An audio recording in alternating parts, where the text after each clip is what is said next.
Blog Talk Radio. What time is it? WH Radio.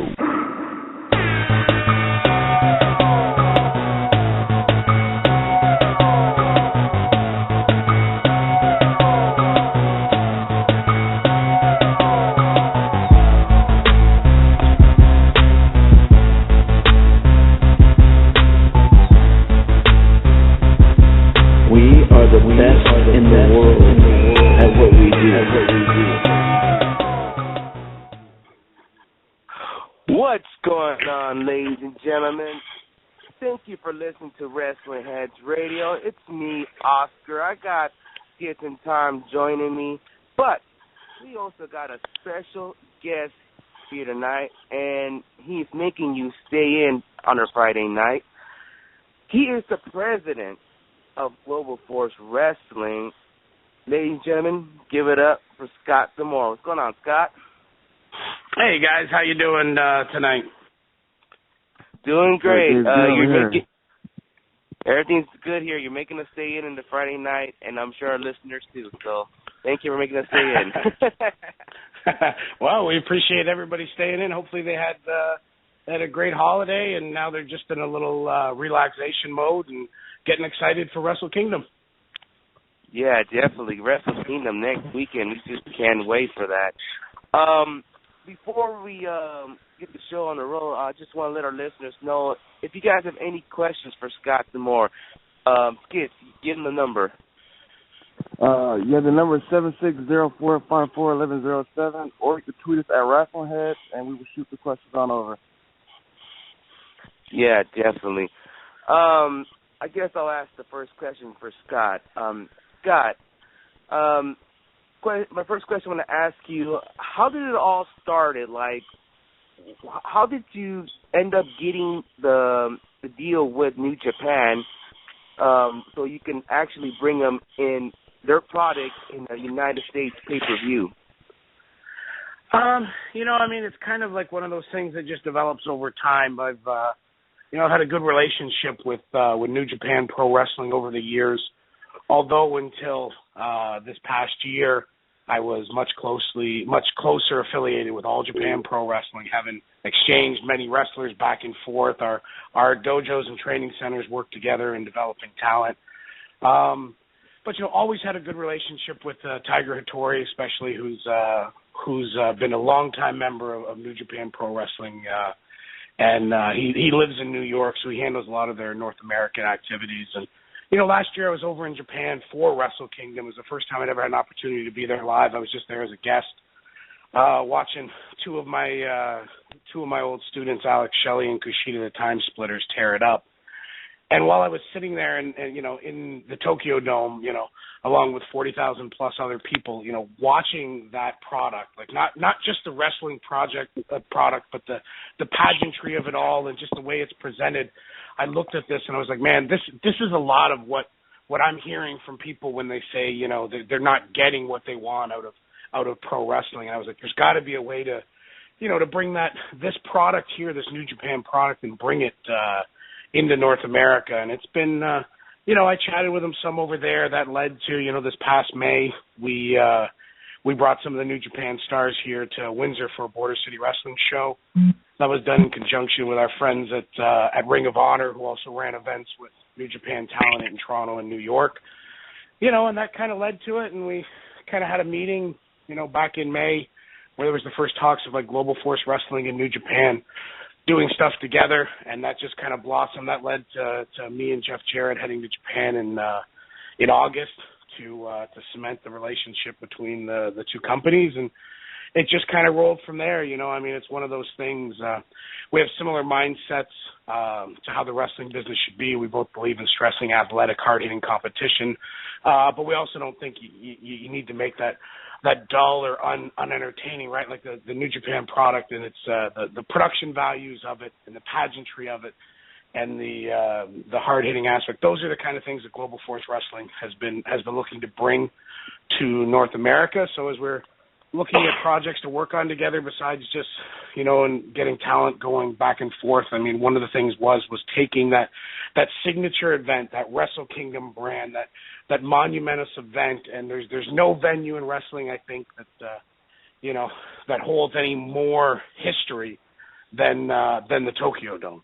You've got your Madison Square Gardens, you've got your Maple Leaf Gardens, and the Tokyo Dome with the I think it's 24 years now straight that they've been doing events there in the Tokyo Dome, and bringing that event to the U.S. is a great way to kick off 2015, and it's a great way for Global Force Wrestling to present its first event, in conjunction here with New Japan. We bring that product here to the U.S., and a lot of exciting things coming in 2015, and it all starts January 4th with Wrestle Kingdom 9.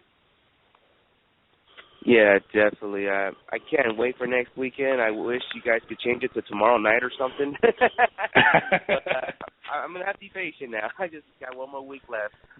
All right. I'm going to pass it on to Skid. Go ahead, Skid. Yeah, thanks again, Scott, for being on the show. Hey, Skid, you're low. Your voice is low. Oh, sorry about that. Thanks, Scott, for being on the show. Thanks a lot. Yeah, I want to ask my first question. Oscar just mentioned about you guys bringing and hold on, Skid, your mic is messing up. Hold on. Hey, Tom, go ask your question. Yeah, first of all, thank you, Scott, for joining us tonight. I know it's late over there in Canada, it's late over here too, so definitely appreciate it. First question I want to ask you, obviously the whole thing with New Japan and Wrestle Kingdom is to bring more eyes on the New Japan product here to the States and start getting people who may not know of New Japan and who may not know of it and start getting eyeballs on it. And I think the first big announcement that you guys made was bringing in good old JR, Jim Ross, over to announce it. How does that whole thing come about, and why specifically do you think that Jim Ross would fit into calling a New Japan match, because he's been known for calling, WWE for so many years? Well, I mean, I think that Jim Ross can call any kind of wrestling product, and I mean, I think he's actually shown recently that it's not just the wrestling genre, but he's done boxing and he's done MMA recently, and I think he did fantastic at those. I mean, to me, like how did we? I mean, Jim Ross is if you were sat there and you were going to put together an all-star team to put on the field, well, then the guy you'd want in that lead announce position would be Jim Ross. And, the fact that Jim Ross, to me, was the fact that, that Jim Ross was willing, to make this his return to wrestling. He doesn't have to return to wrestling. I mean, he's got a Hall of Fame career that's never going to be touched as far as for, when you think of the soundtrack of wrestling history over the last 30 years, the majority of it is probably Jim Ross's voice, who's narrating it. And to me, it was just so amazing that, this legend and this amazing talent was willing to be part of Wrestle Kingdom, and not just willing to be, but was excited to be a part of Wrestling Kingdom. Jim had said to me in one of our early conversations that he grew up a wrestling fan, and he's always been a wrestling fan. He was lucky to make his living for many years in the wrestling business doing what he loved, but that he's still a wrestling fan. And I think the words that he used were that, fire in the belly, and watching New Japan Pro Wrestling, because Jim Ross still follows wrestling. He does on a very deep level, and he was aware of the things going on in New Japan. He had caught a little bit of it. He had seen some of the product, and it excited him. And once I knew we had an excited Jim Ross, well, then it was a matter of sitting down and seeing if we could work out the details to get him to come. Because like I said, if you could choose any one wrestling announcer, I'd be hard-pressed to figure out. If your first choice wasn't Jim Ross, I'm really curious what somebody's first choice would be, because he's the lead guy. He's the guy who does it better than anybody else. And, we're just so honored that he decided to make his return here with Global Force Wrestling, turn to wrestling here with Global Force, January 4th as part of Wrestle Kingdom. It's going to be an amazing night, and it's going to be kind of awe-inspiring to hear Jim Ross when he signs into that broadcast and he leads us through all the drama and all the stories that'll be woven through Wrestle Kingdom. Oh, without a doubt.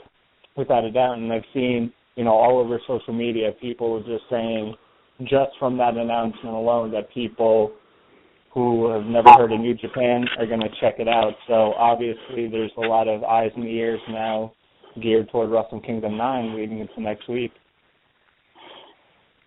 Yeah, absolutely. I mean, Jim Ross has cultivated a brand, and the Jim Ross, the JR brand. I mean, it's not just barbecue sauces, guys. I mean, this guy is the most credible wrestling voice in history, and I certainly having him signed on has added some excitement in the North American market. So if you haven't followed Japanese wrestling, if you're not sure who Shinsuke Nakamura is, if you haven't seen Tanahashi, if you don't know who Kazuchika Okada is, the talent's great, and it's going to wow you when you get there. But I think for a lot of the North American audience, part of what's going to get them there is the fact that, they get to hear Jim Ross again, which I think is going to be a nostalgic moment and is going to be awesome. But I also think it's when you hear that Jim Ross is signed on to be the announcer of this, well, then now you know this is legit.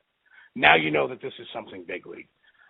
Because Jim Ross wasn't gonna leave Oklahoma. He's flying, probably 20 plus hours by the time it's all said and done, for his birthday weekend to be in Tokyo. So that this is big league. It's important. It's going to be historic. And having Jim Ross on board has really helped us get the word out to a fan base in North America. Without a doubt, man. Without a doubt, everybody's looking forward to it. All right, I'm going to pass it right back to Oscar now. All right. Well, I'm going to pass to Skids. Let's see if his mic is ready. Skids, are you ready? Yeah, can you guys hear me? I can hear you now. Yeah, I'm actually going to go ahead and piggyback off of Tom's question. It's kind of the opposite. Can you talk to us on how you guys got striker to Eric? Yeah, absolutely. When we had the New Japan people come over here and be part of Border City Wrestling, East Meets West back in May, we knew we needed an announcer who understood the Japanese brand and the Japanese style and was familiar with the talent, knew the history of New Japan Pro Wrestling, but also somebody who could astutely deliver what was going to a Canadian or American audience. And at the top of the list, I mean, hey, it would have been great to have Jim Ross in Windsor back in May, but that just wasn't, that wasn't the reality. It wasn't a show that was going to lure Jim out of retirement, but Matt still being actively out there, Matt being somebody that I know and someone that I know has a passion for wrestling. I called him up because I'm a fan of his work. I know that he knows the New Japan brand, and that's why I brought him into Windsor to do the announcing on that event. And the way he handled it, the way he showed up prepared, how he, there was two things. One, it was obvious that he was a fan of the product, which was important. And two, even though it was an event, that was going to be seen locally in the market on television and distributed on an independent level on DVD, he approached it like he was at a WWE pay-per-view. He showed up and he had pages and pages of notes.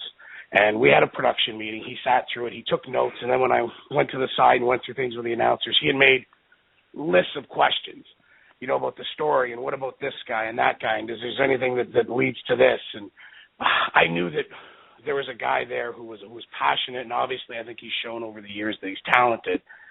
And to me, he seems like there's a lot of guys I think who would have climbed Mount Everest and back for a chance to sit next to Jim Ross and be the co-announcer on this event. And I'm sure there's some other people out there that probably could have done a very good job.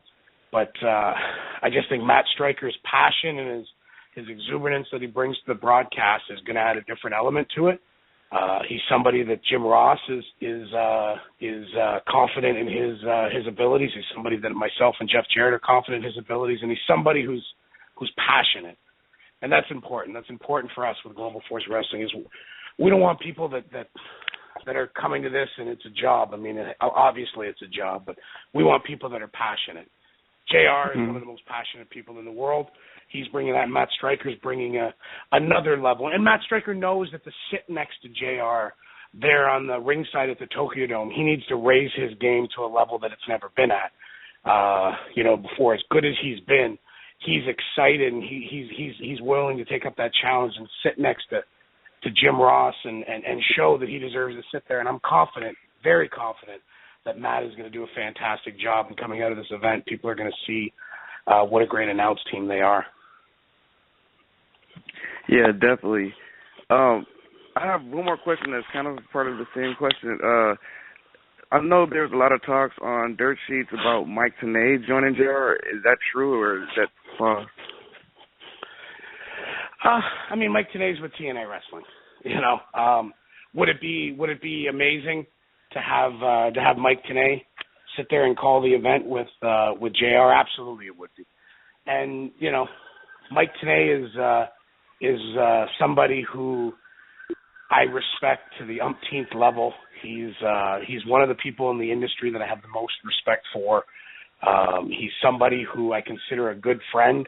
And when I left TNA Wrestling and walked away, in essence, from the wrestling business for an extended period of time, he's one of the people that at the time I knew was going to remain a good friend of mine and has. And he's somebody who I think is one of the very best in the industry. And it'd have been awesome. Honestly, I think if all things were considered, I think the ideal, I'd love to have a 3-man team there. I'd love to have, Tenay, Stryker, and JR call this thing like the old Nitro 3-man booth. But you know what?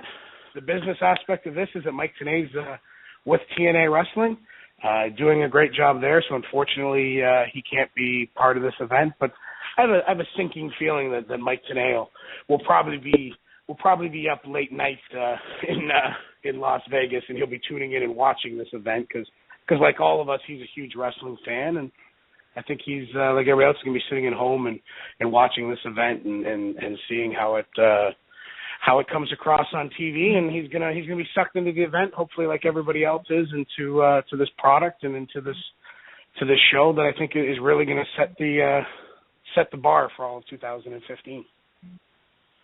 Definitely. Go ahead, Oscar. Okay, so my next question I'd like to ask you is all these questions I've been hearing every time I go to like an independent show, even a promotion is basically a lot of names are familiar for Wrestling Guerrilla. I'm always hearing lines that they want to know what's up with Global Force. Like, what is it? Is it another promotion, or is it just a name that says Global Force Wrestling presents this promotion's pay-per-view? What is the future for Global Force Wrestling? Well, and I know wrestling fans are a little bit frustrated waiting, and it's been a long time since the initial announcement. And I just hope people understand that starting something from the ground up is a monumentous task. And I wasn't there from the very genesis when Jeff Jarrett decided to resign from TNA, and I'm not sure what his mindset was the day that he resigned. But I know he was looking at doing something new and something fresh. Jeff's somebody that I've had a great relationship with over many years and have a lot of respect for. And when we first started chatting in the earlier parts of 2014, it was kind of me wishing him well and, telling him that if there's anything that I can help, I basically came in specific to how New Japan was going to fit into the equation. And, I guess to answer your question, it's kind of, a little bit of column A and a little bit of column B. Is Global Force Wrestling going to work with other promotions around the world? Absolutely. You've already seen the partnership agreements that have been signed. New Japan and AAA in Mexico obviously being the two mega deals. but many other great promotions around the world signed to partner up with. So you will be seeing, events that'll be co-promoted and co-branded. But you'll also see, and I think I feel pretty confident saying that in 2015 you'll see a flagship program for Global Force Wrestling that is gonna be the Global Force Wrestling brand. It's going to be, a Global Force Wrestling show. But certainly it's gonna feature talent from other promotions, whether it's New Japan, whether it's AAA, whether it's guys that are making waves in South Africa, or somebody who's in the UK or Europe and doing some great things. We're gonna try to be a platform for individuals that are out there and really busting their butts and putting on great performances and putting out a great product, and that product's not reaching a broad audience yet.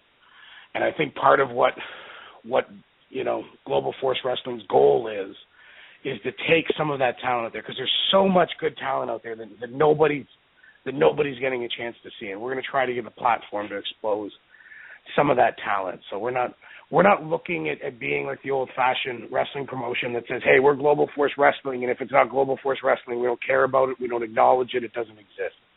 If something great's going on in the world, then we want to acknowledge it, and we want to bring it to as many eyeballs as we can. So I guess, like I said, it's a little bit of both. Yes, absolutely, there will be GFW specific programming, but also that doesn't mean that we're not going to take some of the great stuff that's being done down in Mexico with AAA and bring that up to TV or pay-per-view and distribute that here in North America. Certainly you see here with Wrestle Kingdom, we're taking the amazing New Japan product and bringing it here so that North American eyeballs can see it. And, on different levels with other promotions around the world, we'll look to do the same thing. They might not be as big as those two companies, AAA and New Japan, but they have their own platform, and they're out there and they're putting on events, and they're having great performances, and we want to showcase those, whether it's on our flagship program or on auxiliary programming. We want to get content out there. In a digital age, content is king, more so than ever, and that's Global Force Wrestling wants to give a platform for talent that's out there doing great things to give them the ability to reach a broader audience. Yeah, definitely. I know you guys been doing a lot of you can say working on other promotions like New Japan and AAA, but if you do something like, okay, the IWGP champion versus the AAA champion, that's something I would like to see. Before I pass on to Tom, my next question I want to ask you is that there's all these dirt sheets going around that supposedly you guys are planning to do a show in Las Vegas in 2015. Do you like to address that rumor? Well, I guess we'd like to do a show in Las Vegas in 2015, and a show in Los Angeles in 2015, and a show in New York, and in Durham, North Carolina, and Atlanta, Georgia, and Toronto, Ontario. Vegas is a great city. It's an entertainment hub of the world. Could I see Global Force Wrestling? Could we end up being in Vegas? I certainly think at some point we'll probably be doing something on some level in Las Vegas. And like I said, there's a lot of things that are going to happen on the heels of Wrestle Kingdom. When we got down to it and signed on to promote and distribute Wrestle Kingdom North Americanly, we put all our eyes and our focuses on the forefront on gearing at January 4th. So January 5th, we wake up, we pat ourselves on the back, we kind of take a deep breath, and I think we'll be proud of what we've delivered with bringing Wrestle Kingdom 9 to the North American audience. And then we pick the ball right up and we start planning on the next steps for GFW. And I think it's not going to be, hey, we're doing a show in Las Vegas, or hey, we're going and doing, a show in New York City. It's going to be, building our platform so that we can take the next step. 2014 was all about laying the foundation of what Global Force Wrestling, what we want it to be and what it's going to be. 2015 is going to be a lot more I don't want to say exciting for the fans, but they're going to see a lot more going on. You're going to see, it's going to look like there's a lot more movement. And I'll use the analogy because, my family's been in construction for 60 plus years. You ever drive by a place where a house or a building's being built, and you drive by it every day, and you're like, man, they've been working on this thing forever, and nothing's happening. Because you don't really see what's happening until you get it out of the ground. When you're doing the excavation, when you're pouring the footings, when you're doing the foundation, when you're doing the water sealing and everything underground, you don't really notice all of that, right? It looks like it's just like a stagnant site. But then once you start building the walls, once you start putting the floor joists, and once you start building that structure, that's when people start to notice what's going on. And I think that's what 2015 is going to be. I think we've got our footings done. I think we've got our foundation done.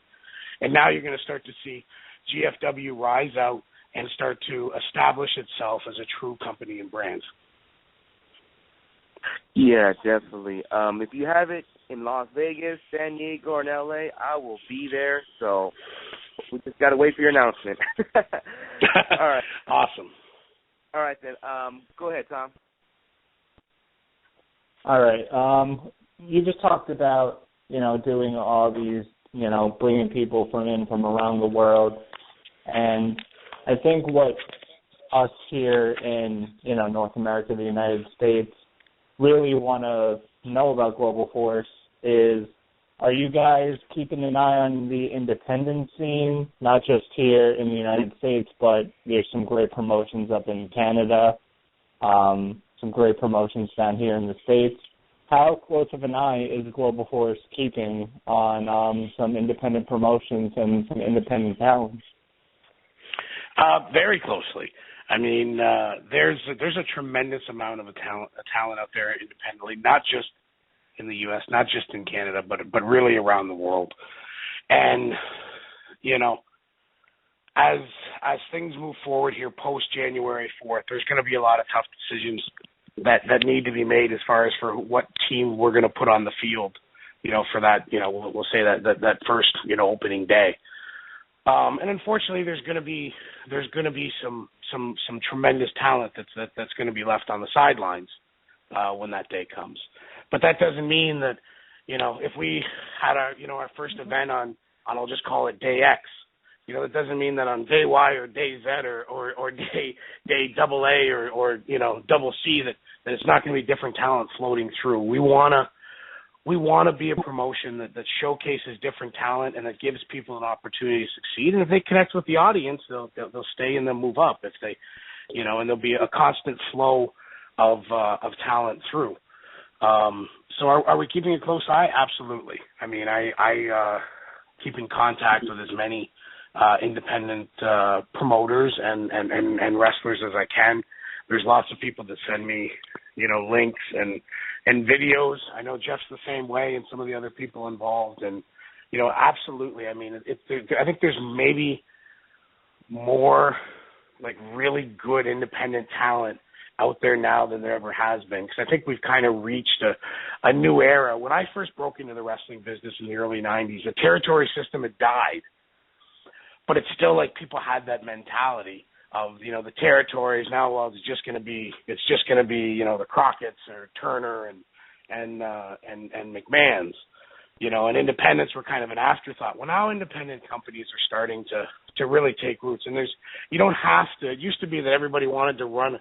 The goal of every promoter was almost like he wanted to have his own territory, right? He wanted to run 3, 4, 5 times a week, and you don't have to do that anymore. I mean, people have shown that. I mean, you can go out there, you can put on great events, you can pick a handful of towns to run, and if everybody works together, we've been running Windsor, Ontario for over 20 years with Border City Wrestling. We've also ran over 50 other cities.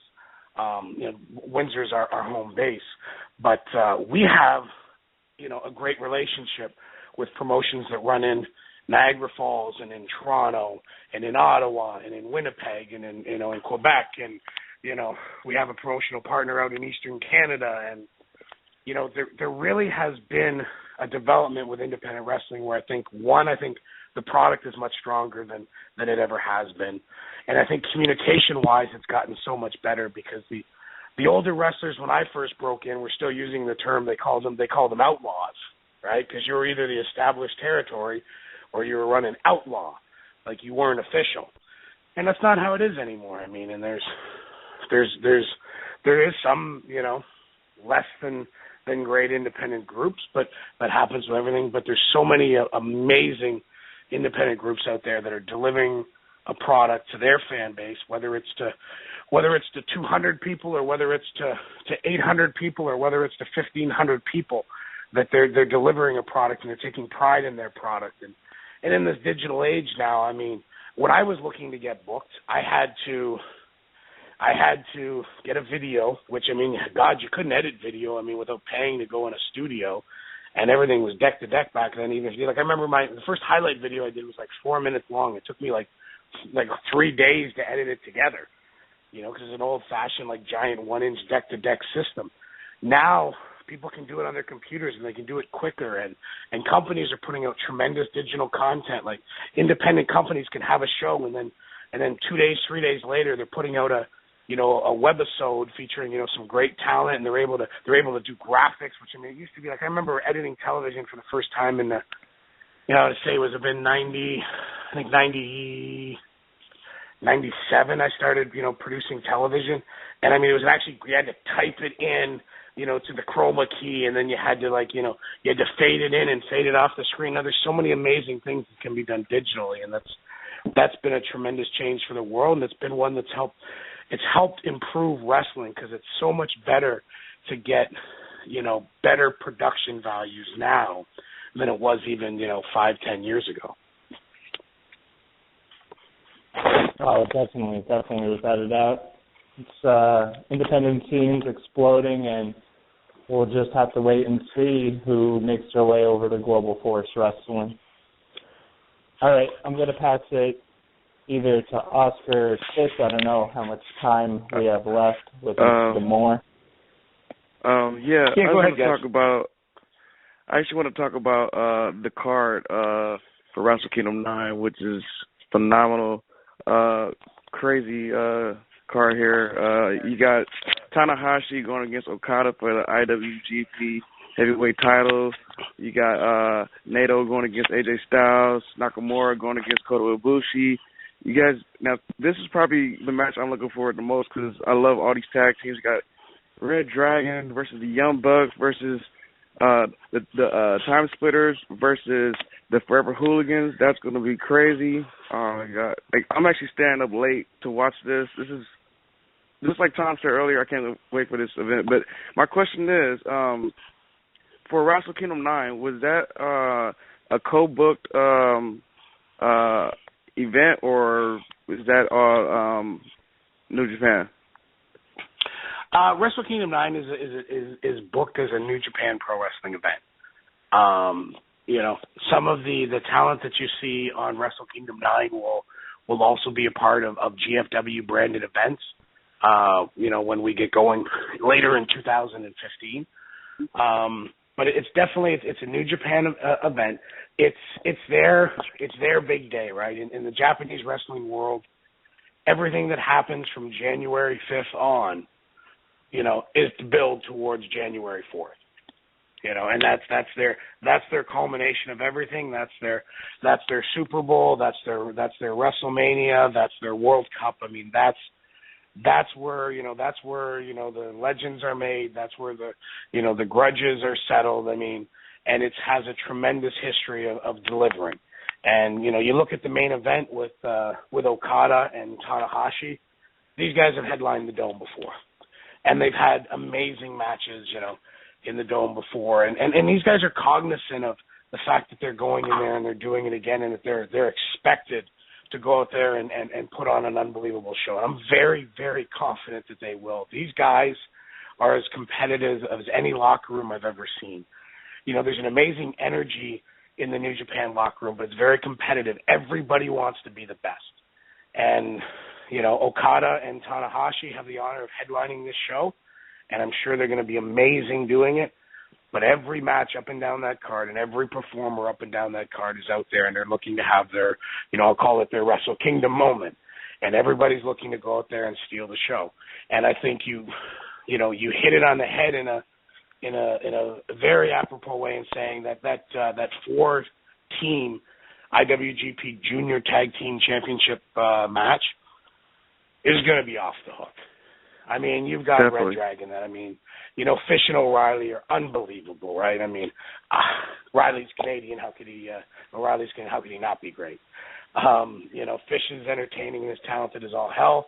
They're the current, dual champions for Ring of Honor and for New Japan with the IWGP belts.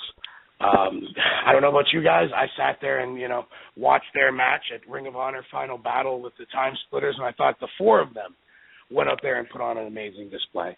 And now when you Definitely. add in the Young Bucks, and then you add in the Forever Hooligans and their own unique, like, the Forever Hooligans are like the perfect fourth team to be in this match. They're multi-time champions.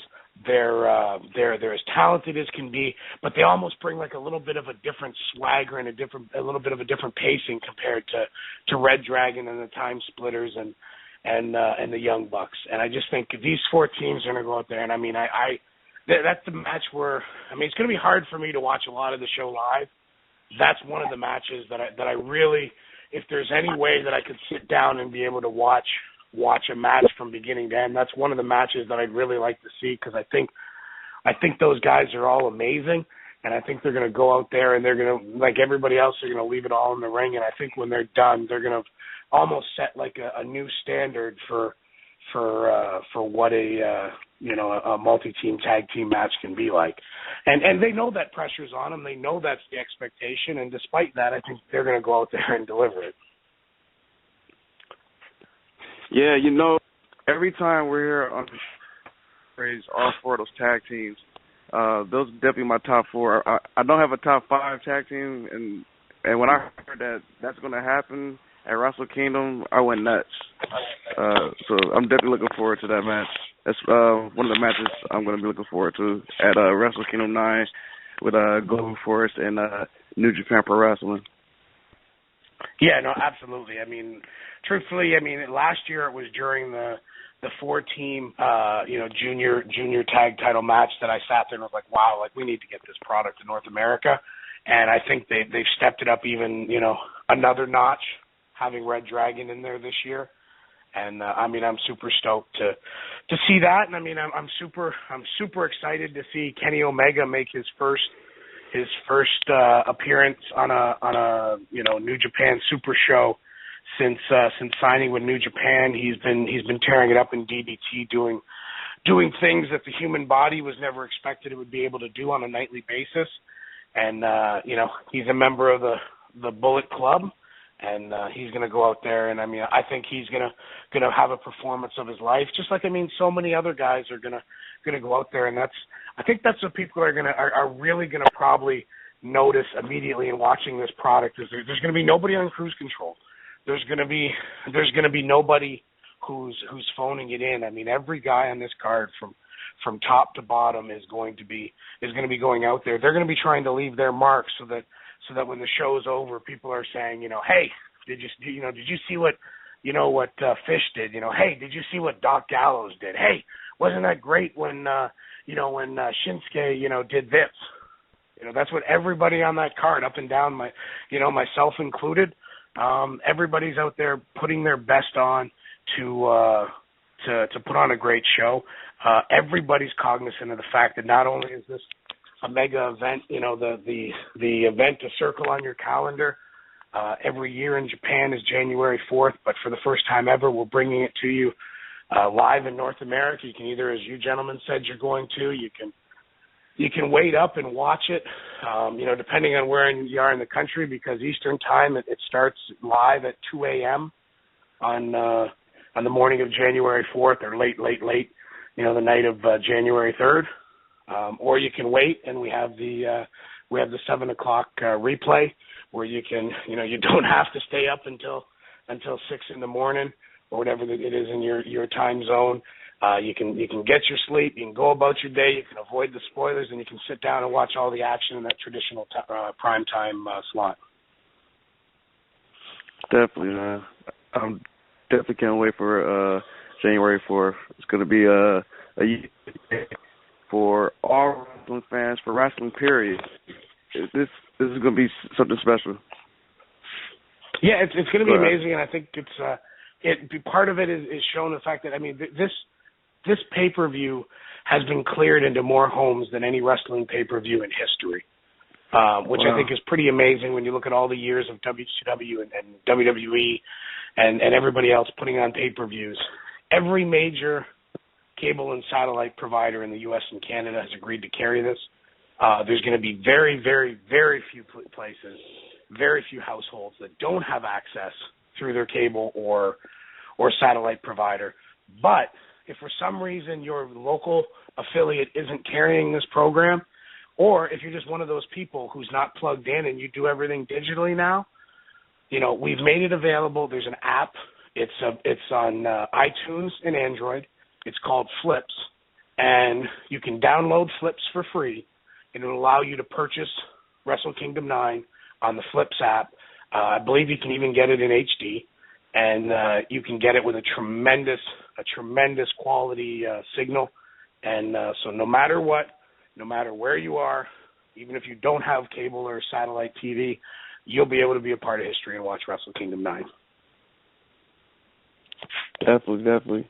Everybody needs to join the force. Hashtag join the force. Definitely. Go ahead, sir. All right. My next question I want to ask you, going back to what Tom was asking me about checking out in the independent talent here in the United States. I've seen that you checked. I saw your videos and the Global Force YouTube page about you guys were showing the talents in Canada and also in Pittsburgh, if I'm not mistaken. I ever thought of maybe checking the talent here in California, because I'm not trying to say that we have the best talent. I'm trying to say that there's talent here that I think it's worth you and Jeff to check out. Is that something you want to continue on looking at talent around the United States, or is California another destination you guys should check out? 100%. I mean, there's some amazing talent out on the left coast, and there's some great promotions out that way. And I mean, I guess really the event in Windsor, the one we did here in Canada, was because there was a convention. It was a sports and hobby expo. And they had approached us about doing something, and we had wanted to get out there and start, seeing. We had people come in from all over. Could we possibly take that to multiple destinations? Absolutely. Has it been talked about taking it out there to multiple destinations and doing ones in California and in Nevada and in Florida? Absolutely. We don't want to discount, talent that is anywhere in not just the U.S., not just in North America, but in the world. And I think you'll see, myself and Jeff were both integral in the formation of the original Gut Check program in TNA.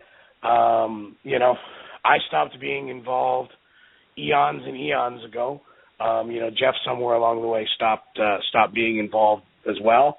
And I'm not going to sit here and talk disparagingly about somebody else's program.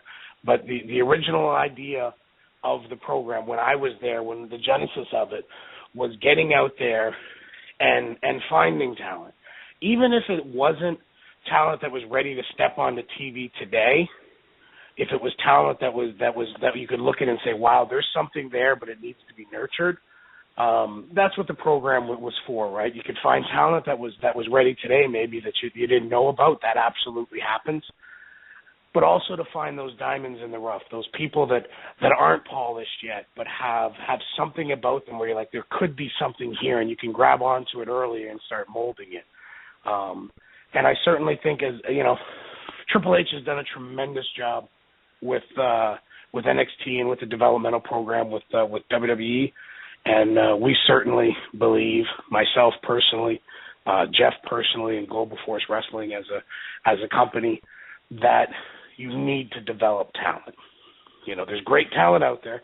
We don't want to tell everybody, hey, you all need to wrestle the same. It's all about individualism, but it's all about nurturing, right? You look at any other sport, you look at any other form of entertainment, then there's always some type of system that they work their way up through. And I think that, our talent search that we did was kind of like a test product for that. And as we get going, it's important, one, that we find an ID talent that we think has specialness about it and has potential. And then part two is we have to figure out where and how we work on that and develop it. Maybe not necessarily in the same fashion as WWE does with their performance center, but some way that whether it's and it might just be we have lots of relationships with independent promotions. Maybe there's a way to work together and work with grass level promoters and have talent out there. And I've done that in the past, like when I would bring over talent from All Japan Pro Wrestling, and Kushida was one of those guys who came here. He lived in Windsor for 3 years and trained. He trained at our training facility we have here in Windsor.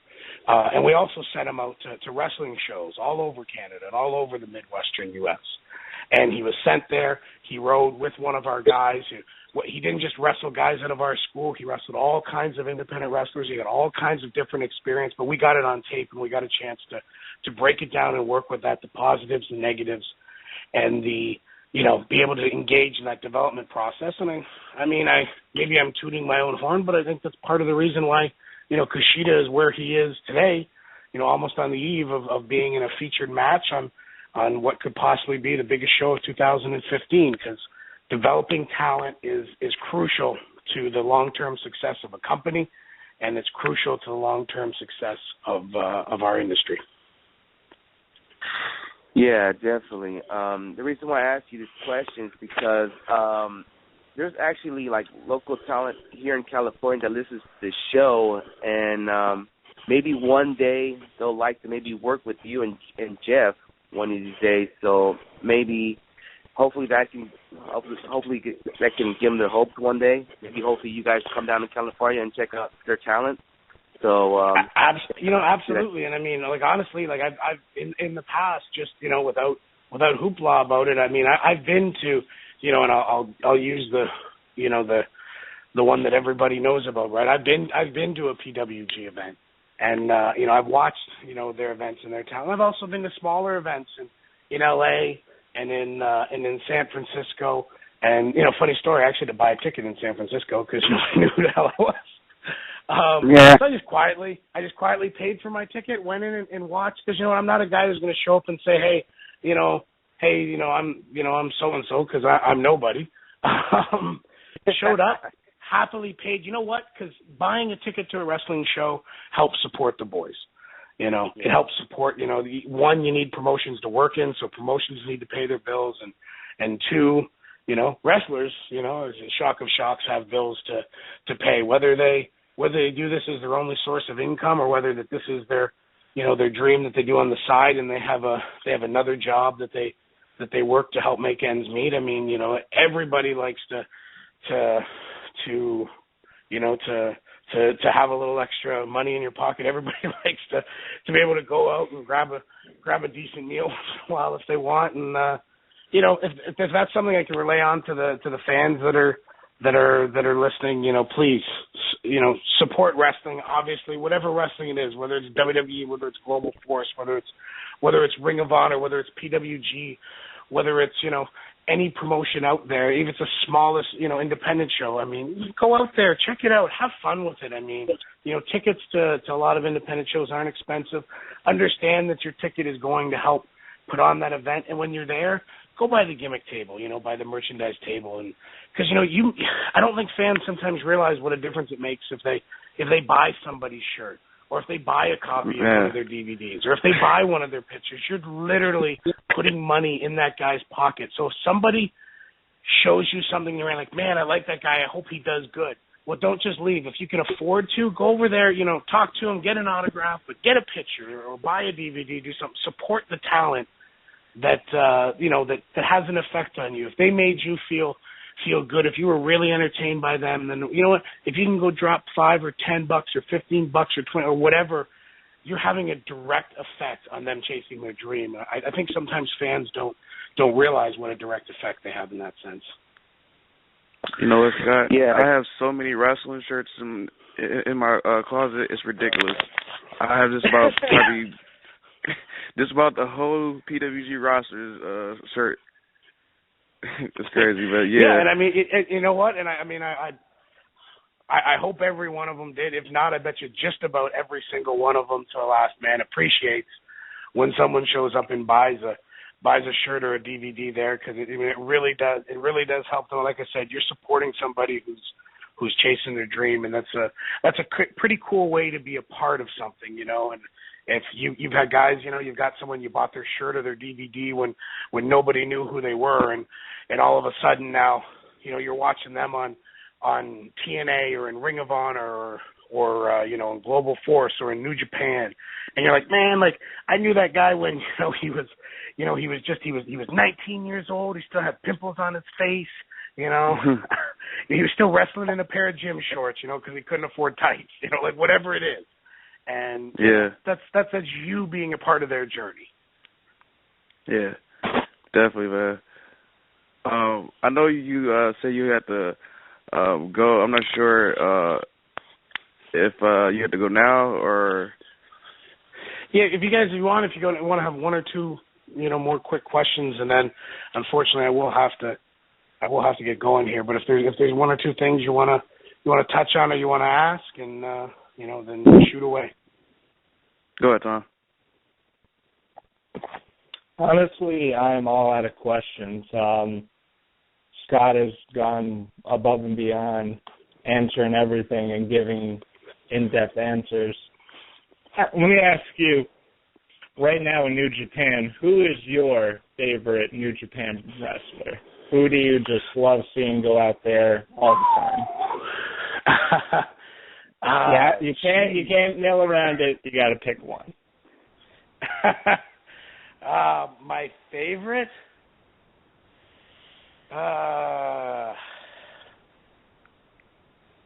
Boy, you guys are really putting it to me. I gotta say, just from the second he walks out the curtain, it's got to be Shinsuke Nakamura right now. He's been there for so long. He's somebody who I knew when he was over and competing in TNA as part of our working relationship when I was there with New Japan years ago.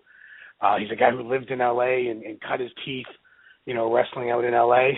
And I just think he's developed into such an amazing entertainer. His entrances are unbelievable. His mannerisms are spot on.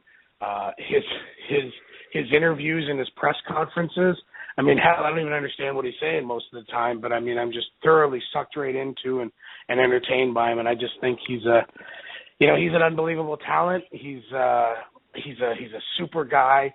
And, you know, I just think from top to bottom, I mean, I don't know if there's a more entertaining guy anywhere in the wrestling world. Oh, I couldn't agree more. If you ask me that question tomorrow, I may give you a different answer. What's that? I said Nakamura was one of the reasons I got into New Japan, because I saw this guy and I'm like, is that you know, a Japanese Michael Jackson? Is he on drugs? What's wrong with him? And then you watch him in the ring, and he's just still one of the most decorated wrestlers in the entire planet. And it's fun as ever to see him go out there and put on clinics each and every night. Yeah, he's fantastic. But like I said, you ask me that question tomorrow, maybe I'll give you a different answer. But you know, I don't think you can go wrong with picking a guy like Shinsuke. He's an amazing human being. He's a super talent, and like you said, he's just so quirky and different. There's just an inherent coolness to him. So. Oh, no doubt about it. All right. Yeah. I'm gonna pass it to Skits. Go ahead. Yeah. My last question is, where do you see Global Force Wrestling in 5 years? In 5 years, I see Global Force Wrestling having a flagship program. I see it having other secondary and you know, auxiliary programs. I see it touring both domestically and abroad, and I see it being the most interactive promotion that's out there. One, with fans, and two, as far as for being interactive and working with other wrestling promotions. Because if Global Force Wrestling is going to be running events in Philadelphia and New York City and, Washington, D.C., well, there's no reason why there can't be involvement of other companies that are going to be running, in Philadelphia, New York and Washington, D.C., right? There's, like I said, those independent promotions are our bloodline, and we want to have a good relationship with as many of them as we can. We want to be affiliated with the best of the best, and that goes domestically and that goes abroad, right? Like if we go over and we run a tour, through the UK, well then why can't we work with and co-promote with a company that runs in the UK, on a continual basis? We're going to go there once or twice a year. Why can't we go there? Why can't they help us make our events better while we're there? And why can't they hopefully see some of the fruits of being associated with an international touring company? If they're there 52 weeks a year and we're there 2 or 3 weeks a year, well, then there's 48 weeks or 49 weeks that we're not there, that hopefully that their association with us helps them grow and be more successful in their own right. So in 5 years, I see, Global Force Wrestling, growing. I see it being competitive around the world. I see it going out there and putting good, wrestling entertainment out in front of fans to see. Man, I'm definitely excited. I can't wait for next year. Next year is going to be very exciting, just like I said earlier, and I'm looking forward to Suzuki. Yeah, it all kicks off, guys. Wrestle Kingdom 9, January 4th. You guys said you'll be tuning in. Hopefully the listeners tune in, and I think if people pluck down the money, and I know it's hard to pluck down money for a wrestling event, but if they do it on this event, I'm going to be highly shocked if people put the money down on this event and I don't feel like they got their money's worth. So throw your old school pay-per-view parties, get your friends over, get some pizza or some buffalo wings or whatever your food of choice is. Sit down, whether it's a Coke, whether it's a Slurpee, whether it's a Jack and Diet, whatever your drink is. Sit down and enjoy this show because we're gonna wow you with the product that's put out there. Yeah, man. It's funny that you said that because we're actually going to a party to watch it. Oh, nice. And you know what?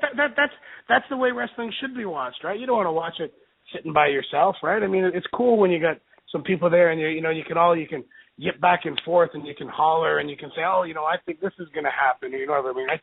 It's almost like you're taking that arena setting and just moving it into your living room and more intimate. So, that's the way to watch it. I'm glad that you guys will be watching it. I appreciate you guys having me on the show and helping us promote the event, and I look forward to hearing your thoughts after the event's done. Yeah, man, and we hope to have you back on soon. Sounds good. We'll make it happen. All right, Scott. Thank you. All right, thanks a lot, guys, and happy New Year to y'all. Same to you. Yeah, Scott, before you leave, you like to give out your plugs before you leave? Oh, absolutely. You know what? Thank you. A couple things. One, obviously, I'm on Twitter. I'm new to the Twitterverse. Global Force Wrestling actually, gave me the kick in the tush that I needed to get on Twitter. So I appreciate the follows because I'm just building up my base. But it's at Scott D'Amore, just my name, at Scott D'Amore. You can find me on Twitter.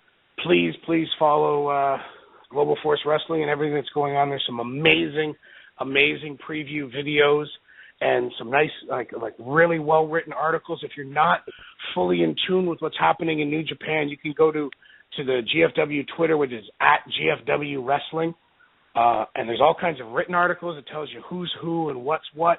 There's great videos hyping. We're going to have videos hyping every single match that's on the Wrestle Kingdom card, so that when you tune in on January 4th, you'll be 100% in tune with everything that you need to know.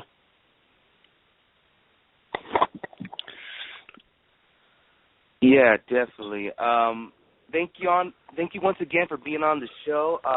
Like what Skip said, hope we get you back on. Hey, maybe you could bring Jared with you. You know, I'd like to have him on. Definitely, guys. I'm sure as things go, you'll get an opportunity to have J Double on your show. He's an interesting guy, right? I mean, you hear a lot of opinions on him, and I can tell you this: that's a guy who loves the wrestling business. He's passionate, and he's done it once before, starting a company, and he's moved on because he wants to love what he does, and he wants to put out a product that he's proud of, and that's what Global Force Wrestling is going to be. So, I'm sure you'll get him on the show, and I'm sure you'll be highly entertained because he's very smart to the business, and you'll see the passion that he carries for it. Awesomeness. All right, Scott. You have a good night now. You have a good New Year, and we'll be watching Wrestle Kingdom 9. Me and Skip will together. I'm sure Tom will as well. So, and we're going to be eating and drinking and do all that stuff. Perfect. Sounds good. Thanks a lot, guys. All right, you have a good night. All right, man. All right, you too. Take care. Awesome interview, guys. Wow. I'm actually happy we had this guy on, and hopefully he does bring Jeff Jarrett in the future because I would love to have him on too. Yeah, man. I had a lot of questions. That would be something interesting, but of course, a big thanks to Scott Amore. I mean, I'm just a guy who answered every question with the longest of responses, most in depth. Went into extraordinary detail and just told us everything there was to know about Global Force and Wrestle Kingdom and everything you need to know. Yeah, man. I had a lot of questions about Global Force. Like, I could have probably asked him so many questions. We could have been sitting here all night asking about Global Force because that's the mystery. That's the mystery, I guess, of it. And they're planning something. I mean, taken away from this interview, I think we can gather that they're planning something. It's a little slow, but, at least they're announcing things, now they have a partnership with New Japan. And so 2015, though, like Scott Amore said, is going to be the big leap. And we'll see what happens from there. Yeah, man. Yeah, man. 2015 is going to be a great year in wrestling. I mean, Global Force is trying to do something. And not only that, hopefully it's something that me and Skits can check out in 2015 if it does happen in the West Coast. Or, if it happens in New York, Tom, get your ass over there. I will. Because I really think... Real quick. Go ahead. My bad, I was going to say, real quick, let's go down the Wrestle Kingdom card real quick for those that are not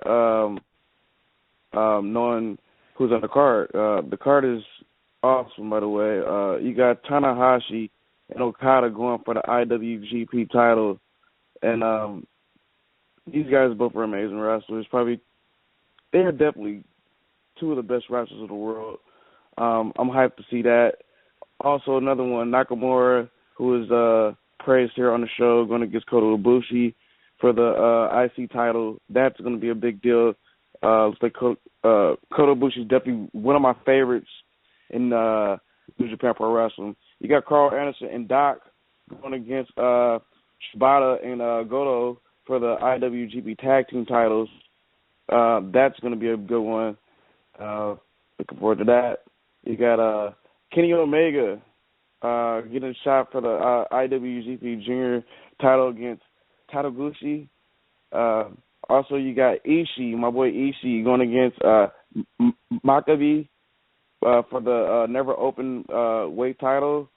And, of course, you got the big tag team match. You got Kyle O'Reilly and Bobby Fish, Red Dragon, putting the IWGP Junior tag titles against the Time Splitters, the Young Bucks, and the Forever Hooligans. And also you got some other matches that are on the card too. AJ Styles and Naito are going at it. I'm just excited for this card, and I'm excited for what Wrestle Kingdom and Global Force has got planned for us, and also what Global Force got planned for us in 2015 and beyond. Without a doubt, man. Without a doubt. I mean, you just ran down that card, and I don't care what kind of wrestling you like. I don't care if you like the flippy shit. You got that with the four-way match for the IWGP Junior Tag Team titles. You got that. If you like a good old-fashioned two of the best going at it, of course you got the main event in Okada and Tanahashi. If you like two people that are going to go out there and do the strong style and beat the shit out of each other, you got Ishii and Maccabee. I mean, there's everything on this show, you know. There's nothing that a wrestling fan can't enjoy. You know, I don't expect everybody to give this show a 10 out of 10 or enjoy everything on the show, but there's going to be something on the show that everybody is going to enjoy, and I think they're going to enjoy the whole show as well, especially what New Japan does with that atmosphere, because it feels like WrestleMania. It's the closest thing that wrestling fans get to another WrestleMania. So it's going to be crazy. I can't wait. I know you guys can't wait. The wrestling world can't wait. It needs to be January 4th, damn it. Definitely. Ladies and gentlemen, before we go off air, make sure you guys follow Wrestling Heads on Twitter. We will be posting this interview on YouTube at youtube.com/WrestlingHeads. It's definitely a great interview if you just tuning in. So be able to look out for that. Or you can go to blogtalkradio.com/WrestlingHeads Radio, or check out the interview on iTunes. Just type in Wrestling Heads and subscribe us on there too. And next year, make sure you follow the Elite Wrestling Podcast. We will be working with a couple other podcasts, starting the Elite Wrestling Podcast Network. That's going to be next year. So we'll be on a whole different Blog Talk Radio channel. So be sure to follow Elite Podcast Net. Follow that right now. It's going to be us working with the Weekly Wrestling Podcast, Mike and Tom Show, and the Indie Power Ranking. Hashtag We Are Elite that. So hashtag We Are Elite 2015. A lot of changes going on, not just in the wrestling world, but in the podcast world too. So I'm definitely looking forward to that too. The website WrestlingHeads.com. You can always go in there and find out news of what's going on in anything in professional wrestling, just about. So follow me at WH Skits, by the way.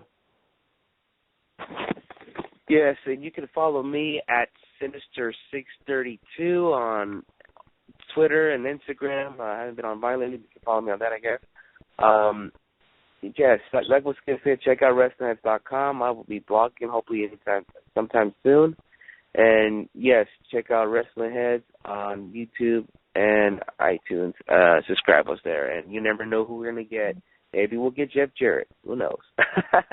All right. Go ahead, Tom. Yep. All you got to do, follow me on the Twitter. That's all you got to do. I'm on there the most. So give me a follow. Make sure to follow you back. But be sure to follow these two guys as well. If you don't, then, Okada is going to come to your house, give you a Rainmaker. And that's what you get for not following the WH team. But also, of course, WrestlingHeads.com. All the writers are always posting up great things, as always. I say it every week, but it gets truer and truer. Check them out. Show them some love. Follow them on Twitter. Keep supporting them. And that's all I got. Definitely. Well, ladies and gentlemen, speaking of the website, I will be posting my End of the Year awards soon. My End of the Year awards and Body Slam awards we will post the rest of the winners next week. On Monday, we'll have a show, so be on the lookout for that. That we'll have the rest of the winners of the second half of the Body Slam Awards, and that will be our last show here on blogtalkradio.com/WrestlingHeads radio until we move to the Elite Wrestling Podcast, which is going to be very fun. Can't wait. Until next week, I'm Skits, Oscar and Tom. Peace. Peace.